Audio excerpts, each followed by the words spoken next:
Williams. Veers left. Pulls up, looking for the lead, and got it. Jalen Williams, 2 seconds, 1:11, 1:09. Now SGA, probing, piercing, spinning, hanging for the lead, and SGA knocks it down. The Thunder finally get the defensive stop, and SGA puts them in front. I'm Jalen Williams. You're listening to Topic Thunder.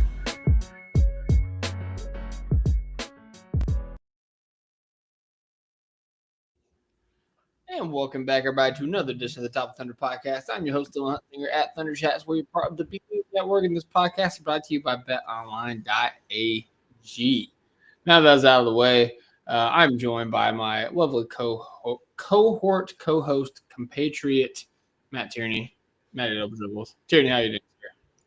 I'm good. You know, it stinks to be ending the 15-game win streak at tonight, but you know, it was a good game. It was a fun game. It was great to have on the national stage, and it felt like lived up to the expectations. But I'm good. I'm a little sad. Missed Chet a little bit, but I'm good. Yeah, I missed Chet a lot of it, honestly, and the Thunder also missed Chet a lot of it. But yeah, Brandon Raybar, friend of the pod, he said it best in the tweet directly after the game. Well, the Thunder won't win 66 straight wins, and as fun as that would be, that would have been awesome. But yeah, you know, the streaks come to an end, man. That's just something that happens. So it was cool that we tied the Cavs for the longest win streak in the NBA this year with 15, but it came to an end against those same Cleveland Cavaliers. So you know, before we kind of get into the game, I just want to kind of draw attention to the fact at how hard the NBA was marketing this game. Like, the NBA was giving this game the respect that it deserved for two teams that have been sitting at the top of their conferences really since the beginning of the season, but neither one of them have gotten the recognition that they deserve because of them being in small markets and whatnot. So it was really cool to see them, you know, kind of champion it. Like, obviously this was the top offense in the league versus one of like the greatest defenses of all time at this point, statistically.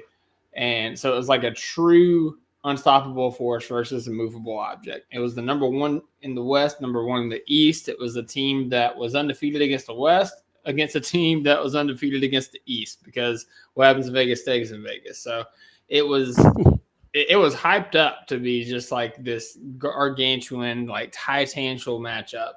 And it lived up to the hype. Like, it was a really fun game. I think a lot of people watched it. It was on ESPN, of course. And unfortunately, it didn't go the Thunder's way tonight. But in terms of, you know, you said you're sad.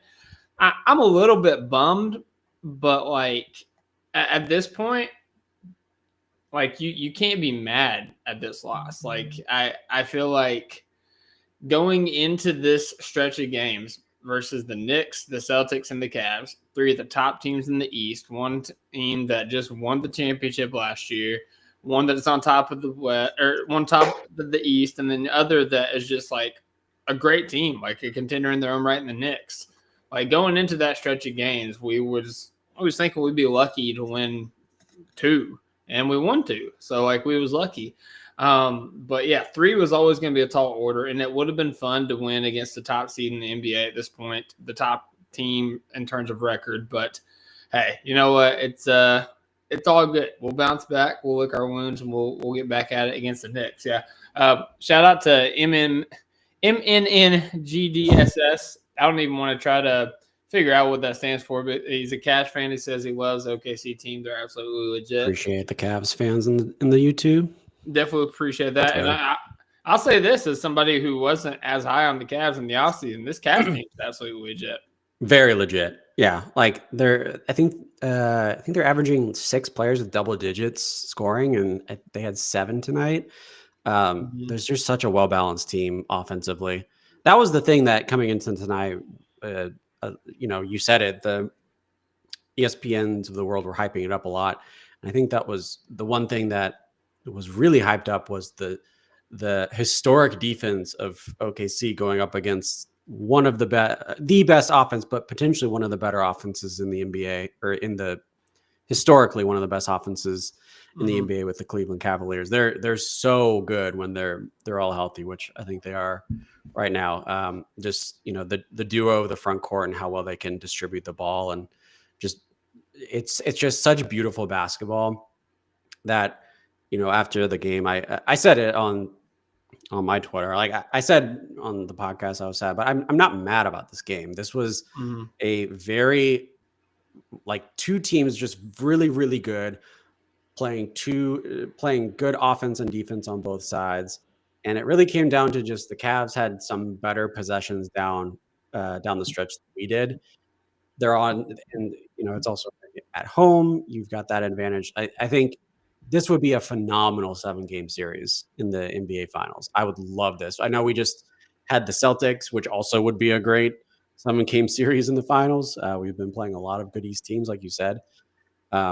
This game especially was awesome from start to finish. Every second, there was never really a point where the lead got too out of hand on either side. It was back and forth. I think it was 30 lead changes, something like that. Just it was as closely contested as possible. And just shout out the Cavs, such a good offense, and the front court.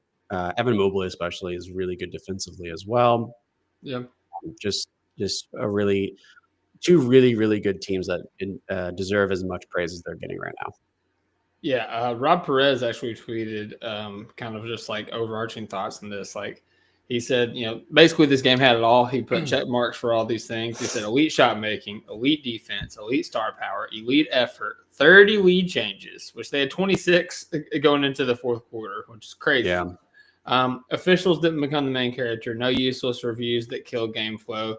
They said Moondog was a menace. I don't know who Moondog is, but the officiating though is definitely something worth noting. They let them play pretty early on too. They were they weren't just calling ticky-tack fouls, and I thought that really helped the flow of the game. It also kind of helps the Thunder a little bit defensively, because I think when you start calling ticky-tack fouls like that hurts us more than the other team more often than not, just how physical we are. So that was kind of an advantage to us, but just also good for game flow. So really, all the stuff officiating I was pretty happy with. Yeah, early on, like you said, they wasn't really calling much of anything, but late in the game is when they really started to not really call ticky-tack, but they got freer with the whistle, and it led to a lot of fouls for OKC. It led to Shai and Ihart both having 5 each. Cason had 4, Dub had 3, Dort had 3. Yeah. We had a lot of fouls on our guys, which Mark Daignault said that whenever he pulled Shai in the third quarter, that he had talked to Shai that morning and said that might happen. I don't know how much I believe that, but we'll go with it right now. He said it had nothing to do with foul trouble, but it was really interesting. I never want to be a guy that says that the refs decided the game, because there's even if they blow one call at the end, there was 100 other calls. Sorry. Choking over here. The 5 fouls on Shai and Ihart were definitely a detriment to sort of how you wanted to play them. And Ihart had to come out a couple times earlier than he normally would in the rotation. So that definitely played a factor for sure. Yeah, but people will be like, "Oh, this one call, this one missed call or whatever." It's there was 100 other things that happened in that game that led to that moment. So I never want to just hammer an official for one call or one missed call, like I was saying. So I won't say anything about that. But I mean, at the end of the day, man, the Cavs, they just kind of wanted it more. You could tell. Really, and honestly, it was a good effort from both teams, and I was proud by a lot of the guys on the Thunder played. But down the stretch of the game, you saw a lot of the issues that we was having in the prior 2 games against the Celtics and the Knicks in the first half, where the effort wasn't there. The guys weren't flying around like they had been all the rest of the game. And there was hesitancy, and there low key there was fear.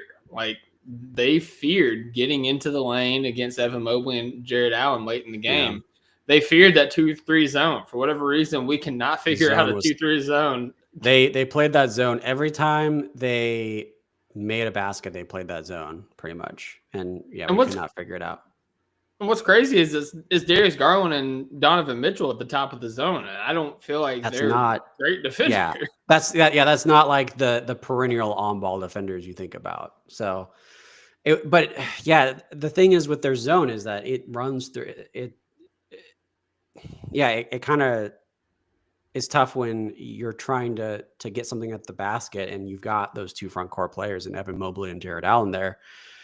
But you've got to also think you can kick it out and make something productive there. So I don't know. That seemed to really stump us. And we do play them next Thursday. We're like, we're running this back pretty soon.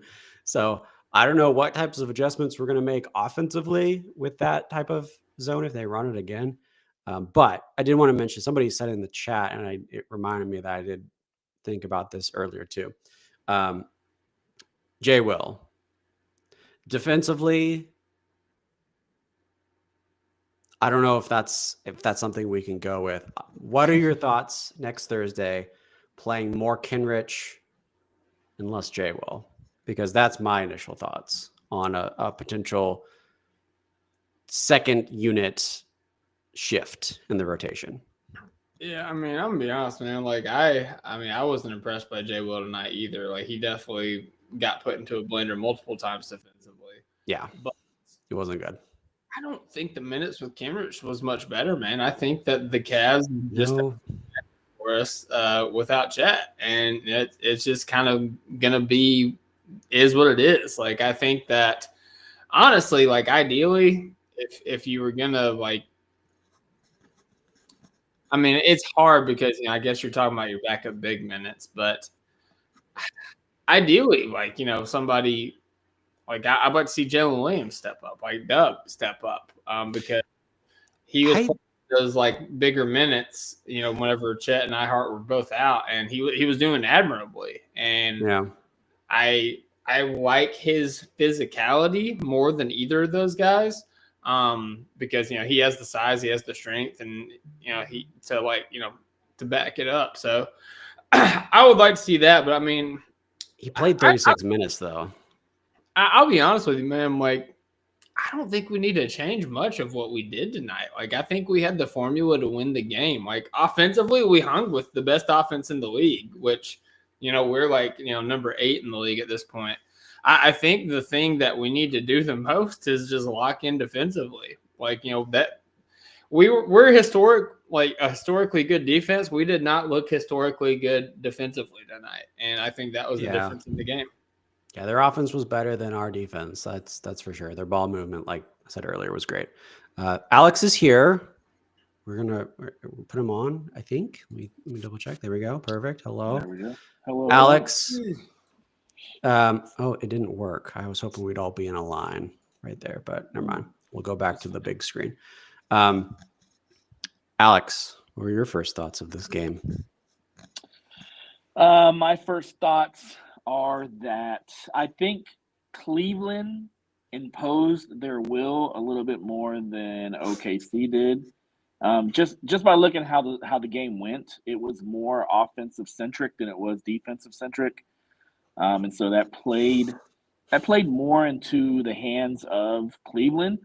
With all that said, Cleveland was completely healthy.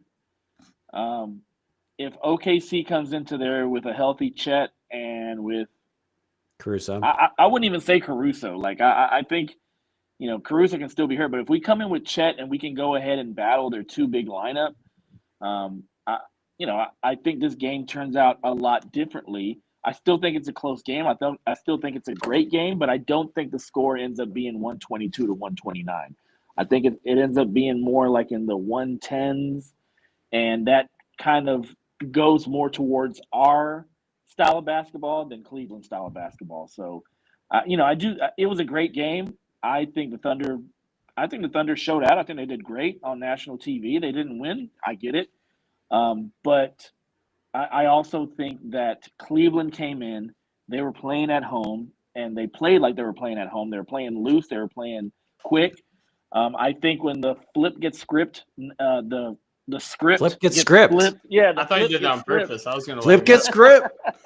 When the script gets flipped next week, and they play here, I think you'll be able to see some of our more bench reserve players maybe playing a little bit loose. Like Ty Jerome basically had the same game. God. I know Ty Jerome. Friggin' UVA legend Ty Jerome. I'm so sure, man.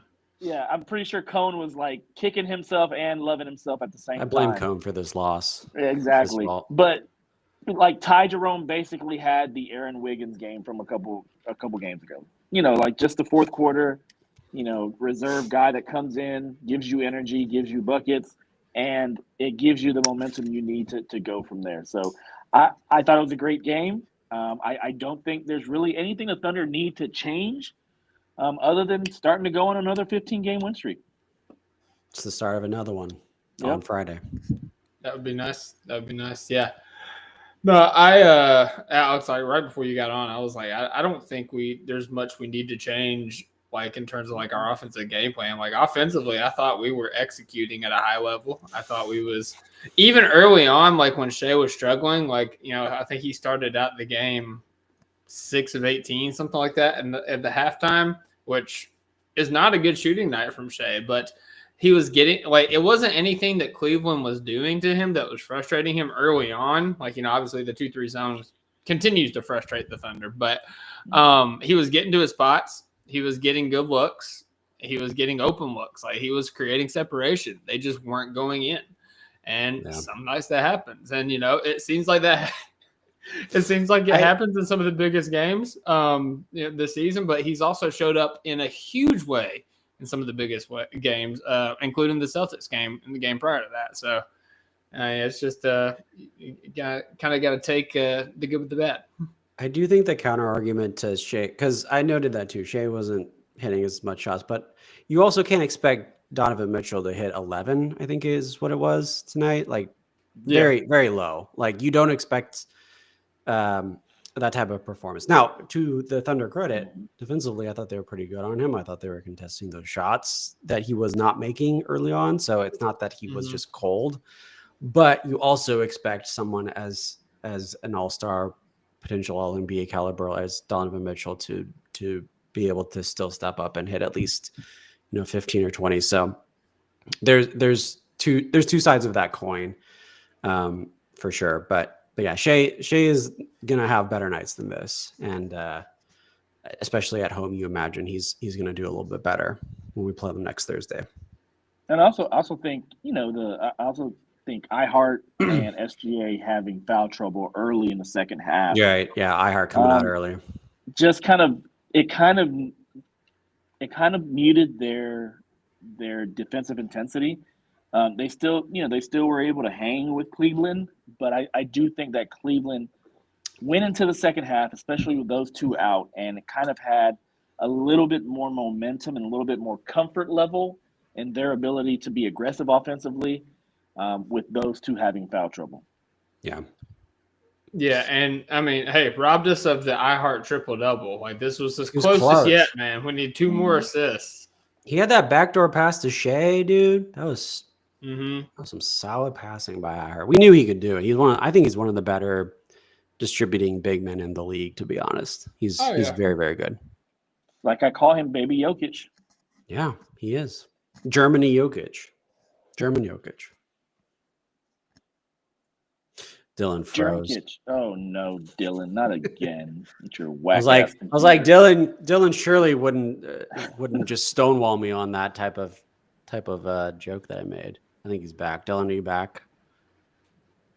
Yeah, I'm sorry. It just okay. Like you started cutting out as soon as you said something. I was like, When you didn't react to my German Jokic, I was like, oh, something must either I really misunderstood how bad that joke was, or your internet connection was. We need to start a GoFundMe for Dylan's computer. Like, we need to get him a new computer. For whatever internet service provider is in Kentucky. I will. It's just the computer. I promise. It's this old dinosaur here, but I wasn't having issues like this with my Mac unless I tried to pull up the what was it? Unless I tried to share my screen with the tiers. We did have a question in the chat. How many more games till he hits a 3-pointer? He tried one tonight. It didn't go in. I don't know. He's trying. like 0 for 12 at this point. Yeah, it's not been good. It's not even been close. I don't think any of those attempts. No, he's been close. I think early on he was really hit close. one. He'll hit one. Not recently. But he's trying. He's Dion Waitersing it. Hey, I like it. I will say a few good things that happened as a result of these games, or specifically tonight, I guess. We finally got Dub. Like we finally got like a resurgent Dub performance tonight. That was a good national TV performance. Yeah, 25 points, 5 rebounds, 9 assists, 3 steals, 1 block, shot 9 of 17 from the field, 2 of 7 from deep. So would like to get that efficiency up as well. But it was nice to see him, bump his efficiency up and also like get his numbers up, like scoring wise. Like he struggled to get 20 points on like the last 5 or 6 games at this point. So like we've been able to overcome it because the team is so good defensively, and Shai has literally put us on his back for like the past 6 games. And tonight, Shai still had 31 points, 5 rebounds, 4 assists, 3 steals, 2 blocks, but he needed somebody else to, help bring the firepower. And Dub helped bring the firepower tonight. So hopefully that is like him fully shaking the rust off of his back, and like it's a sign of things to come and not just a flash in the pan. It's definitely a start to the All-Star campaign again, because, he's I think, I don't know if something's come out since then, but at the last I saw, he was 7th in the front court All-Star voting in the Western Conference. So definitely needs some work, but this is a good first step on a national TV scale and a performance. And like defensively, very, very, very impressed. He did have a block on, I think it was Jared Allen or Evan Mobley, one of the 2 bigs. It ended up not really mattering because they messed up on their defensive communication, but the initial block was very, very good. Like defensively, this was an awesome game from Dub, as well as it's a good game defensively as well as offensively from Dub tonight. So I was super happy with it. But yeah, you've got to string more of these games along. And if you can, I think the All-Star campaign is 100% back on track. Like I think we have a viable shot at getting him in that last slot of the Western Conference again. Because before this, I was not at all thinking it was going to happen. Full transparency. He wasn't putting up All-Star numbers, prior to really the past couple of games. But and honestly, it doesn't matter what the votes are, because like he's not going to be an All-Star starter. Like no, he's not. No, I didn't think that. But like, it honestly, like it depends on how you vote, because like you hear one podcast, they're talking about All-Stars in the West and they don't even mention Dub. They talk about Shai and they talk about him being a starter, and they talk about OKC with number 1 in the West, and it's like, cool, moving on to the East. It's like the Cavs are number 1 in the East. They have to have 2 All-Stars on their team. It's like, where's that energy for the Thunder? That happened in the ESPN broadcast too. They kind of just sort of very, very casually put Garland in the All-Star. Like they almost made it as if it was guaranteed. And I get that. I haven't really checked Garland's stats recently, but it's possible he's been doing a lot. Garland over Mobley? That's what they were saying. Oh God, that's crazy. Yeah, maybe it was as a 3rd All-Star. I don't know, but they kind of casually threw it in. I can see that. Yeah, I can see that more right there. I was very surprised to hear Garland so casually mentioned and Dub not really even in the iota of the conversation. That's probably what it was. It was more just Garland versus Dub. I was like, that to me seems like two very similar tiers of All-Star caliber players on very good teams. And again, we're very biased. This is a Thunder podcast, so you can't really take our word as the truth. But I like this isn't if Topic he does. Cavs? It's not Topic Cavs. What? But if you string together more of these games from Dub. By the time the voting ends, like I think he deserves to have a shot at the All-Star game for sure. And here's the thing. And I think, J-Dub was mentioned as an All-Star. Doris Burke mentioned it. And you get those talking heads, saying that on national TV, it starts to spark a little bit of that, galvanizing thought and narrative of getting him into the game. With all that said, I think that. Oh, Dub was mentioned as an All-Star. Okay, thank you. You're not see that. Yeah, he was. I think I want to applaud the NBA for, and I've always shitted on the NBA for how they covered the Thunder over the last year and a half. Like, you have a team that was the number 1 seed in the West last year. You have a team that is completely dominating in historic fashion this year. And, the season is about 3.5 months old, and they're just now starting to cover the Thunder like they probably should have been. And so over the past, couple of days, probably since Monday leading up into this game, basically every tweet that the NBA has sent out has been about the historic matchup and, the historic matchup of two teams with, big win streaks heading into this game. And I just want to applaud the NBA. You're late to the party, but you made it to the party. You made it. Congratulations on that. We'll let you in. But yeah, this is how the NBA should be covering these two teams, not just the Thunder. We're a Thunder podcast, not a Cavs podcast, but they should be covering the Cavs also, because for as good as the Thunder have been defensively, oh my gosh, Cleveland, has an offense that churns out results like it's nothing, especially this season. So, applaud to them. I'll give them their props a little bit. But yeah, with all that said, Dub's name is starting to kind of come into the lexicon of national TV media, national TV writers and coverage. And so that's a good thing for him.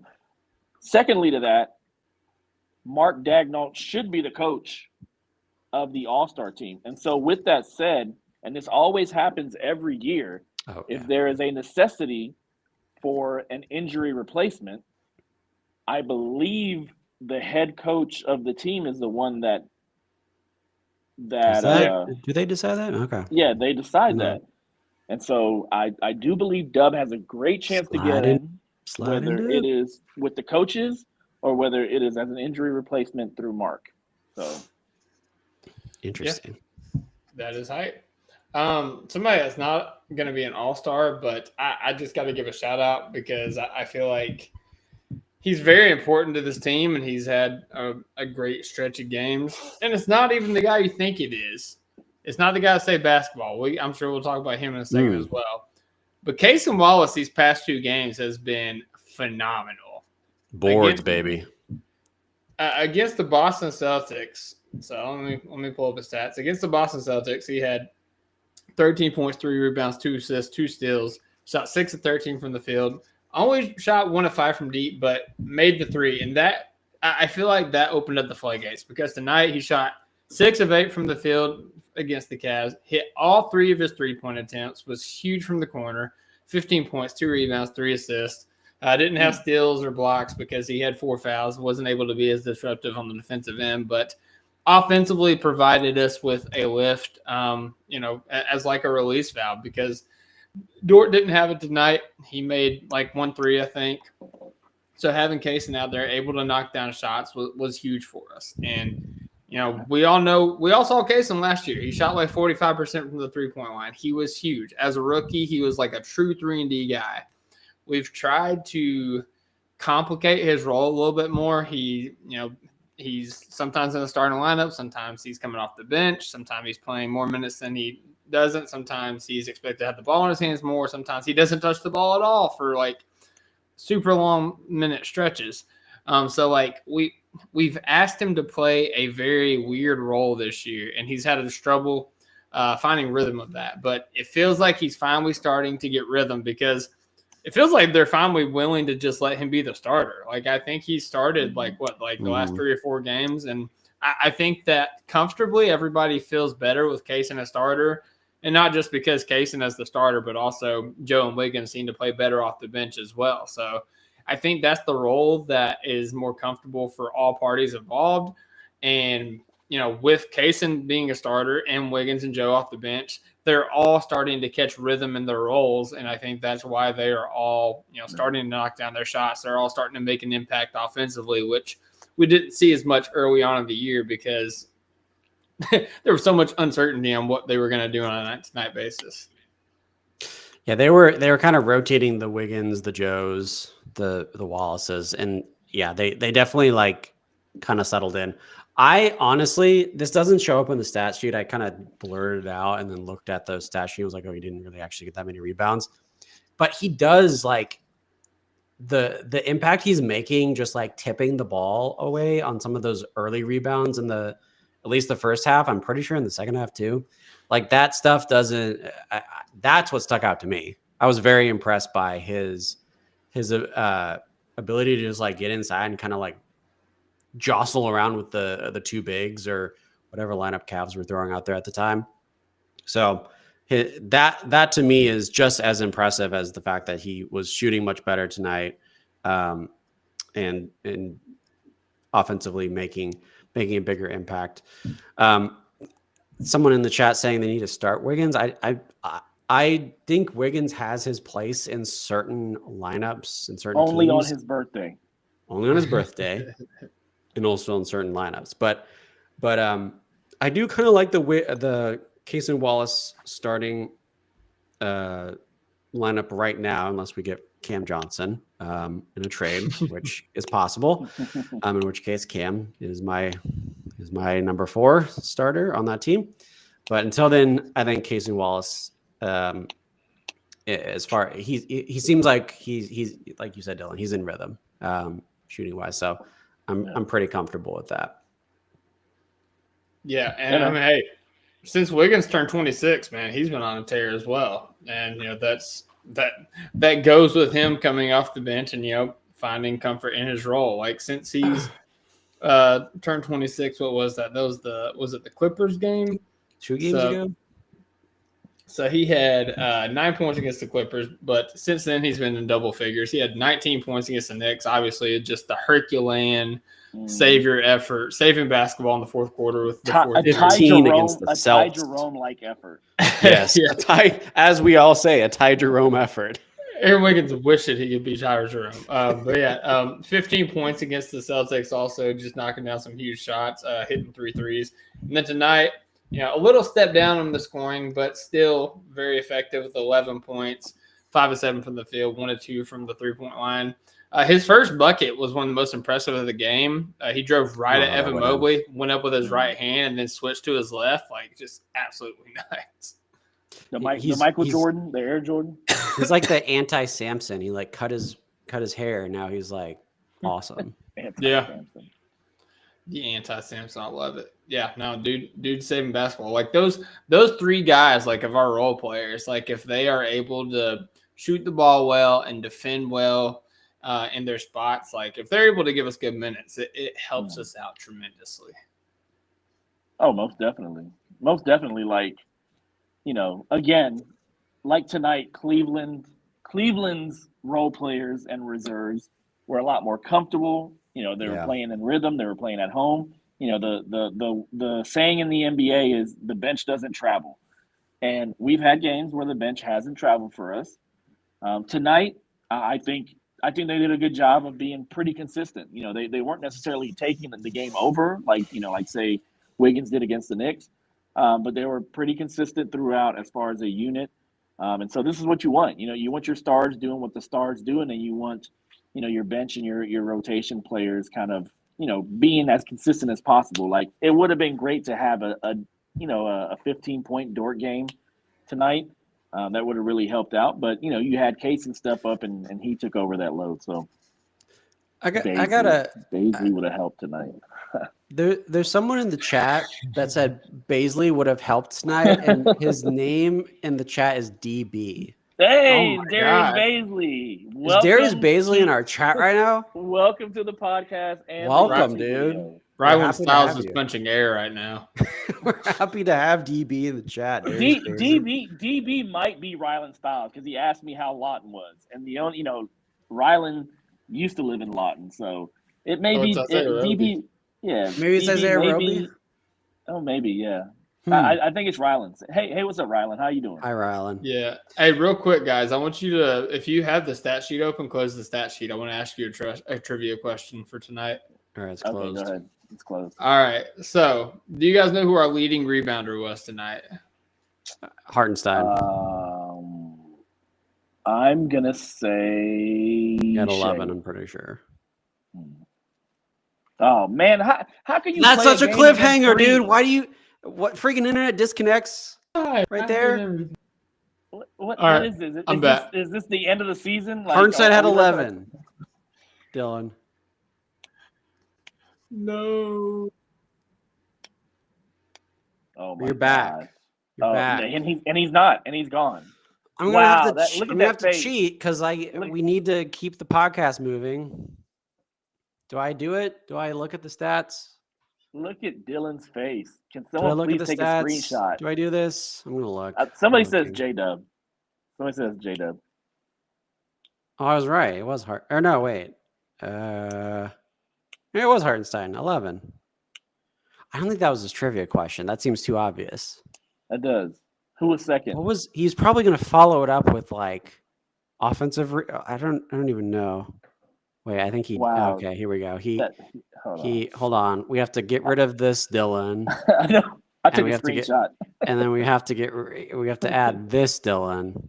There we go. Hey. Actually, you know what? We're Dylan, doing a quad Dylan pod. 2.0. We're doing a quad pod with this other. Oh no, never mind. It's not there anymore. I was gonna have two Dylans on the screen. Okay, anyways, do you guys know who led the team in rebounding tonight? It was Isaiah Hartenstein. That was my guess. And Isaiah Hartenstein had 11, yes, but that is not what I was getting to. Who was second in rebounds tonight? I did not look Lou this. Dort. No, Lou Dort I had don't 4. remember who. Was it J-Dub? Dub had 5. Dang it. So was that the answer? No. He said he had 8. I didn't say he had 8. Oh, I thought Kenrich. Kenrich only had 0. Only 0? Yeah. Who's left? I mean, Cason? No. No, I checked his. He had like 2 or 3. Cason had 2. So Shai? Shai had 5. Who's left? Joe? Euro Thunder got it right. Isaiah Joe had 7 rebounds tonight. Only my 5th guess, baby. Let's go. Yeah, and it was you could visibly tell like he was crashing the boards like super hard. Like he was getting up there like really high, just like tipping the ball out. So I mean, he had 8 points tonight. He hit 2 threes. Was 2 of 6. Like could have been more efficient, obviously, but like just his effort. Like we talk about how this is like a great defensive team. Like top to bottom, Isaiah Joe's the weak link. Well, Isaiah Joe makes up for it when he goes in there and like crashes the board like that. So. Shout out Isaiah Joe. Yeah, shout out Moon Bombs. Moon Bombs, of course. Have we had the discussion about Cam Johnson and what the package is going to be yet? So many times. Okay, never mind. Then we don't have to do it again. I mean, I haven't been on any of them, I guess. This game is over. We've discussed it. I mean, we could go ahead and discuss Cam Johnson. I think Isaiah Joe needs to be in that. That's all I'm going to say. I think that we don't have to go deep dive. If you guys did it on the podcast, I don't want to repeat it for the listeners. I just wanted to say Isaiah Joe is probably going to be in it, and that sucks. But it's for the greater good. I mean, here's the thing, guys. Any move from here on out, once we love Ooze, but Jane Gang for life. But he's probably the next on the chopping block. Yeah. And probably maybe like Dylan Jones and Topic. We haven't really developed an emotional attachment to them yet. He's basically a first-round pick. Yeah, once you get past those guys, it's gonna hurt. Like the next one on the chopping block after those 3 is probably going to be J. Will. Yeah, J. Will's gonna hurt a lot. That one's gonna hurt a lot. That's gonna hurt in the heart. It's gonna hurt in the heart. That one's gonna hurt a lot. So I mean, Trey Man hurt. And you can see how much the guys love Trey Man, But Jay Will hurts on a different is level. Like the vibes leader. Like he's the dog. Yeah. He's the dog. And honestly, it may be time for him to maybe spread his wings somewhere else, like with Hartenstein in there, and and K-Rich. Well, yeah, Chet will come and Chet for that line probably, but yeah, the writing's on the wall for him, I think. Yeah. It'll be tough. Might be tough. We may not make any trades at all, but if we do, it'll be tough. Yeah, like I made that stance. Well, see, I made this stance on Twitter, like, because I've been talking about Cam Johnson until, insert simile there. I don't know, but I've been talking about Cam Johnson a lot, and so like people think I'm like Cam Johnson or bust. Like, we don't need to make a trade. Like, we are absolutely fine. We don't. If we make a trade, I would be thrilled if we got Cam Johnson. That's all I'm saying. As of like a week ago, we were the Vegas favorites. I don't know if we still are. I'm going to see if I can find it real quick. But I mean, we can offer so much more than anybody else. Like, if we really wanted to make the trade, we could make it in a week, because I think Joe's and Wiggins' contract, I think it's literally January a week 15th. from today. Yeah, so January we are 15th is whenever they're tradable. It's as of a day ago, we are the favorites at plus 275, and then it's the Kings at plus 450, and the Nuggets at plus 600, Grizzlies and Warriors at plus 800. So we're, I guess, 24 hours ago it could have changed, but still pretty heavily the odds-on favorites. Yeah. So we'll see. Yeah, it is what it is. I'll be honest with you, man. I don't see Presti trading Topic until we see him playing. I think he was first round. I literally think Presti was kicking his feet in excitement whenever he drafted Topic, because he wasn't supposed to be there for all intents and purposes. It's much to our chagrin and draft night. Like, this was a guy that many people had top 3 in this draft class, and he was there for us at 12. So I think that Presti kind of wants to see it through. But I wonder if AJ Mitchell and how he's played.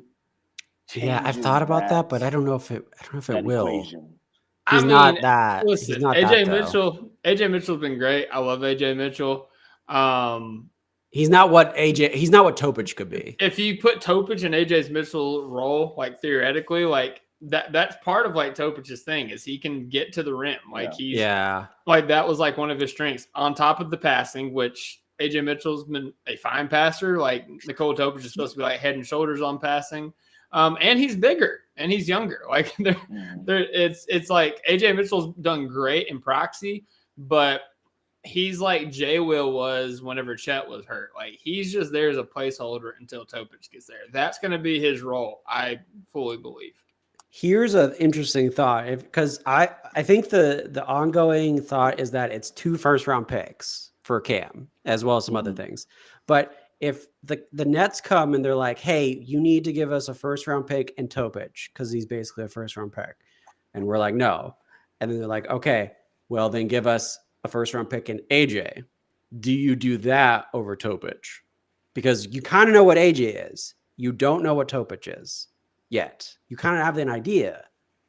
But if you had to pick between obviously salary stuff, whatever, filler, first round pick in AJ versus first round pick in Topic, what do you guys do?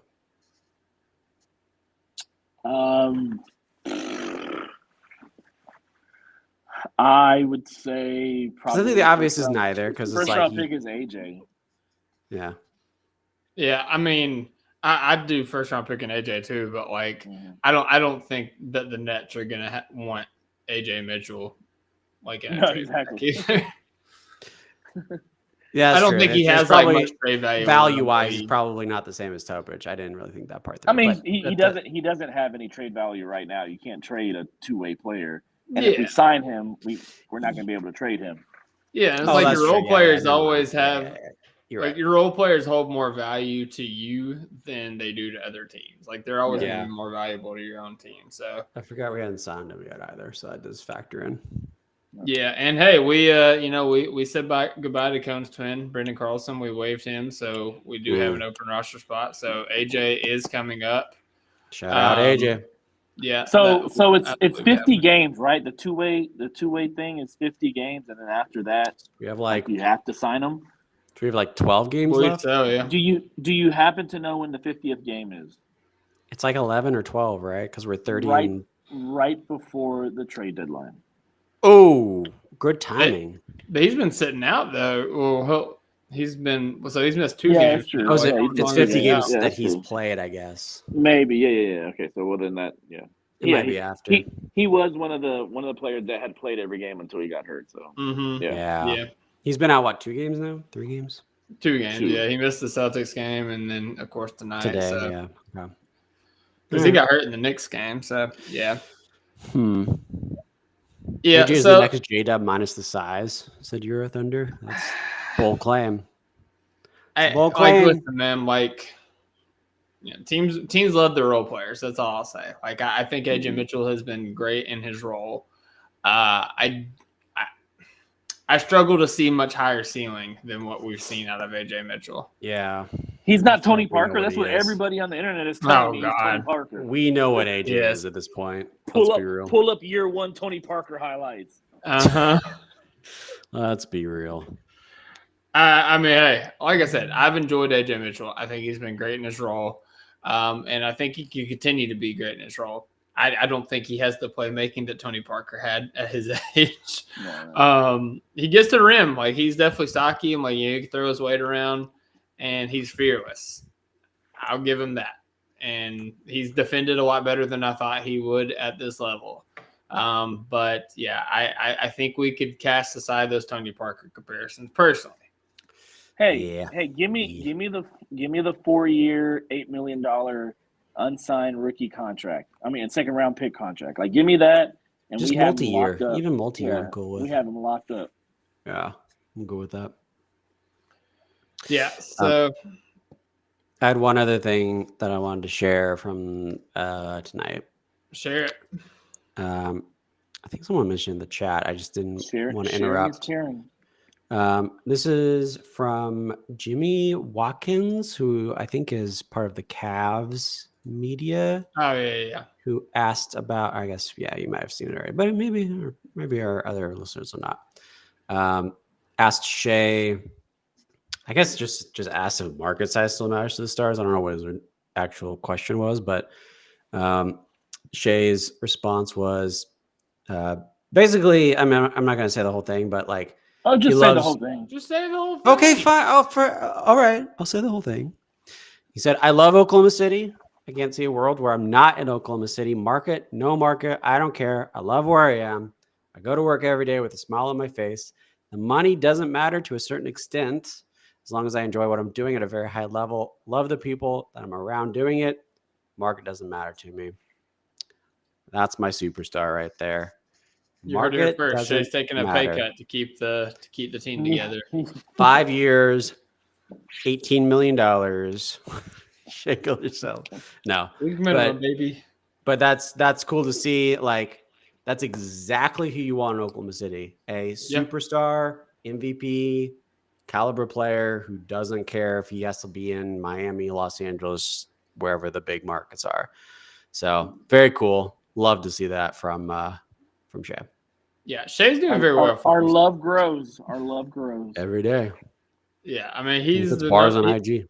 He's the front runner for MVP on the best team in the West, on one of the best defenses in the history of the league. Missing his second best player, putting up ridiculous numbers. He's making all the money he could ever want, being an NBA player, and also the endorsements of being the Converse cover athlete. Converse isn't Nike or anything like that, but Nike literally owns Converse, and he is the face of that shoe brand. So Shai is not hurting for money. He's fine. He'll be good. Yeah. And when he's up for that max contract this offseason, he's going to sign it. And the Thunder are going to give it to him. They're going to give him every. And I'm going to be excited that he is the most. We're cool. We're cool with whatever money we give Shai down the road. Yeah. Yeah. And whenever he's making $80 million in 5 years, and we're like, man, That's a hell of a We've lot of won money. 4 championships in a row. Ooh, that's expensive. All right. But Still an let's MVP on to candidate. 5 in a row. Here we come. Yep. First $100 million per year player. Let's go. There To be you honest, go. it's probably going to be Wemby, but that's I mean, Shai's got a head start. yeah. I don't know. All right, we'll be fine. I don't fear Wemby. We got Chet. Yeah. Wemby's beat Chet Oh, I once. was talking about. Oh, I thought you were talking about money. I was think just he was saying talking about the 4 years first- of champion. I was saying the first $100 million contract's probably Wemby. Yeah, Oh no, that's probably gonna be Shai. yeah, literally Shai. Like he's like the next like star up for the max extension after the cap is expanded. Oh yeah, cap does expand. You're right. Yep. Yeah. Where are we at? What's the time? Are we at a month and a week from All-Star break? Is that our Chet it's the deadline? 16th. All-Star game is the 16th of February. A month and a week, basically, for Chet. That's what we're looking at right now. Well, we don't know for sure. That's not the official timeline. That's what That's just us speculating. My timeline. That's my timeline for Chet. Yeah, hey, No that's what I've been experience. saying. Yeah, that's what I've been saying. Like ever since the news came out, like I expect him back. Post All-Star break. That's kind of my prediction, and it's looking to be the right prediction. He's traveling with the team. Movement exercises. Movement exercising. Yeah, I mean, hey, that's. I seen somebody tweeted out what game was it? The first one that he came to, was it the Clippers game or the Knicks game? I don't remember. Without the one. crutches? Yeah, he came without the crutches and he was jumping up and down apparently, while the team was getting ready to go out there. So, I mean, hey, listen, I love jumping. I'm just saying. Chet comes back post All-Star break. The Thunder won't lose a game after that. That's my prediction. Can you imagine, just my last thought in general, can you imagine if Chet never had a hip? Like, if Chet didn't fall on his hip, 70 games doesn't feel that crazy. No, not at all. I predicted 71 at the beginning of the season.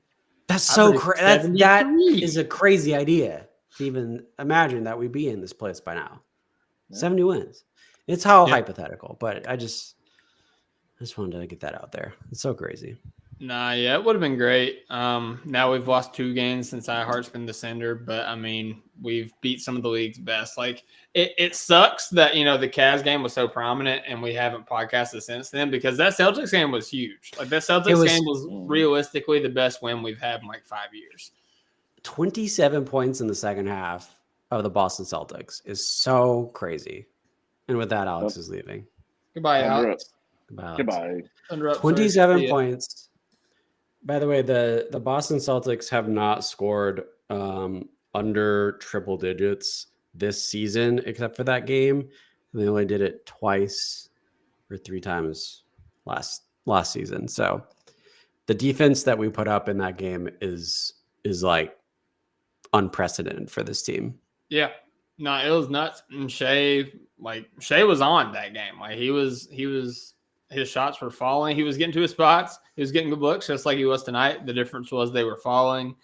And, I mean, that was I would say that game did more for his MVP performance and the perception of the Thunder than the Cavs game did. Because, I was telling you, as we were just, sitting here talking, prepping for the pod, I have Twitter notifications for, Zach Lowe and Kevin O'Connor and some of the big names in basketball, and people are still talking very highly about the Thunder despite the loss to the Cavaliers. They admired the fight that they showed. They admired what they have been able to do in this Eastern Conference stretch, and they're still very high on the Thunder. So if they're very high on the Thunder, we should all still be very high on the Thunder. I get it. It would have been awesome to win every game. Going all the way into the playoffs, go 16-0 in the playoffs would be great. And who knows, that could still possibly theoretically happen. But the win streak is going to end tonight. And hey, it's time to start another one. And then we'll get Chet back and we can run that thing all the way to the playoffs. So back Friday. Yeah. And with that, I want to kind of look at the next couple weeks here for the Thunder. It's crazy. We play basically the top 3 Eastern Conference teams in our 4-game stretch here. Mm-hmm. And then we get to play 2 of them again. And then the Wizards in the next week. Yeah, really good East teams and then really bad one after that. Yeah, so we play the Knicks again on Friday in MSG. Cone will be at that game. We play the Wizards on Sunday in Washington. Nice little break for us. Then we play the Sixers. Might be a break in Philly as well with injuries. It just depends. Depends a lot. I'd have to see if that's like a second I have it back-to-back or not. But, I don't know. Yeah, if that's a healthy team, that's a good measuring stick. I mean, most of them were out tonight, though, besides Maxey. So I don't know what their injury status looks like. But if it's just Tyrese Maxey, like I'm chilling on that game. Yeah. Yeah. And then we play the Mavs. Or no, after that, we play the Cavs back at home in OKC on Thursday. So that will be the game. I expect a huge bounce back game on that one. And then the problem is the back-to-back. Well, that's the first night of a back-to-back. I know, but it's just the Mavs are the next. It's just that's a tough back-to-back. Well, the Mavs won't have Luka, and they might not have Kyrie. That's true. So they have injuries as well. That will help, but I expect us to put it all in against the Cavs, and then just whatever we got left against the Mavs. But yeah, so like in that next stretch, we got Knicks, Wizards, Sixers on the road.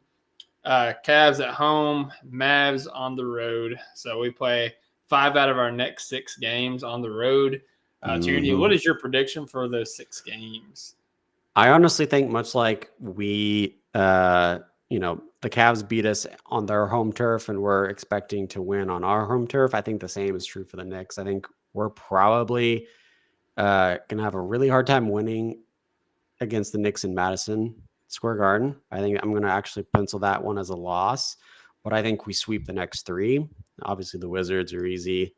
I think the 76ers are probably going to still have injury woes. And then, Cavs, we're after tonight, that is a game where if you don't win that, then there's some other things we need to discuss. So by Friday, well, I guess the Mavs game is Friday as well, but yeah, I said 6 games. I'm at 5. My bad. You're good. I'm going to say 4-1. The only game we lose is that first game on Friday to the Knicks. Yeah, I am. I'm going 5-0. We're starting a new streak. That's fair. That's I don't know. Like the Knicks at home after we beat them, and we're I don't know. I could be wrong. You know what? I'm going to switch to 5-0. Screw it. I can't do this. I can't be the one that's pessimistic. I go 5-0. Yeah, I'm trying to pull it up real quick, but I'm pretty sure that